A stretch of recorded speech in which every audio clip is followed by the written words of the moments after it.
ನಾನು ಮಾಡಿರೋ ಅಂಥ ಮಿಸ್ಟೇಕ್ನ ನೀವು ಯಾರು ಮಾಡೋಕ್ಕೆ ಹೋಗಬೇಡಿ. ಹಾಯ್ ಆಲ್, 30 ದಿನದ ಚಾಲೆಂಜಲ್ಲಿ ಇದು 14ನೇ ದಿನ ಆಗಿರುತ್ತೆ. ಇನ್ನು ಇವತ್ತು ಆಫೀಸ್ಗೆ ಹೋಗಬೇಕು ಅಂತ ಹೇಳಿ ಬೆಳಗ್ಗೆ ಬೇಗ ಎದ್ಬಿಟ್ಟು ಮನೇಲಿರೋ ಅಂಥ ಎಲ್ಲ ಕೆಲಸನ ಮುಗಿಸಿ ಬೆಳಗಿನ ತಿಂಡಿನ ಕೂಡ ಪ್ರಿಪೇರ್ ಮಾಡಿಕೊಂಡು ಬಾಕ್ಸ್ ಕೂಡ ಹಾಕಿ ಎಲ್ಲ ಎತ್ತಿಟ್ಬಿಟ್ಟು ಫ್ರೆಶ್ ಅಪ್ ಆಗಿ ನಾನು ಕೂಡ ದೇವ್ರಿಗೆ ನಮಸ್ಕಾರ ಹಾಕಿಬಿಟ್ಟು ಬೆಳಗಿನ ತಿಂಡಿನ ಮುಗಿಸ್ಕೊಂಡು ಆಫೀಸ್ಗೆ ರೆಡಿ ಆದೆ.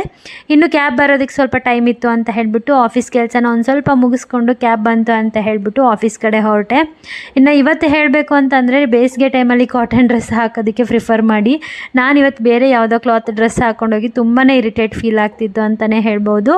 ಇನ್ನು ಅದಾದಮೇಲೆ ಆಫೀಸ್ಗೆ ಹೋಗಿ ಒಂದು ಅರ್ಧ ಕೆಲಸ ಮುಗಿಸೋ ಅಷ್ಟರಲ್ಲಿ ಲಂಚ್ ಟೈಮ್ ಆಯಿತು ಅಂಥೇಳಿ ಲಂಚ್ ಮುಗಿಸ್ಕೊಂಡು ಒಂದು ಸ್ವಲ್ಪ ವರ್ಕ್ಗೆ ಬಂದ್ವಿ. ಇನ್ನು ಅದಾದಮೇಲೆ ಈವ್ನಿಂಗ್ ಒಂದು ಸ್ವಲ್ಪ ಕಾಫಿ ಬ್ರೇಕ್ ತೊಗೊಂಡು ಸ್ನ್ಯಾಕ್ಸ್ ಎಲ್ಲ ತಿಂದ್ಕೊಂಡು ಒಂದು ಸ್ವಲ್ಪ ಕೊಲೀಗ್ಸ್ ಜೊತೆ ಹಾಗೆ ಓಡಾಡಿಕೊಂಡು ಮತ್ತೆ ಬಂದು ವರ್ಕ್ನೆಲ್ಲ ಕಂಪ್ಲೀಟ್ ಮಾಡಿಕೊಂಡು ಇನ್ನು ಆಫೀಸಿಂದ ಹೊರಗಡೆ ಬರೋಕ್ಕೆ ಮುಂಚೆ ಅಂದರೆ ಲಾಗೌಟ್ ಆಗೋಕ್ಕೂ ಮುಂಚೆ ಊಟ ಕೂಡ ಮಾಡಿಕೊಂಡು ಇನ್ನು ಮನೆ ಕಡೆ ಹೊರಟು ಬಂದಿದ್ದಾಯಿತು. ನನಗೆ ಕ್ಯಾಬಲ್ಲಿ ಬರಬೇಕಾದ್ರೆ ಇನ್ನು ಸ್ವಲ್ಪ ವಾಮಿಟಿಂಗ್ ಸೆನ್ಸೇಷನ್ ಫೀಲಿಂಗ್ ಇರುತ್ತೆ.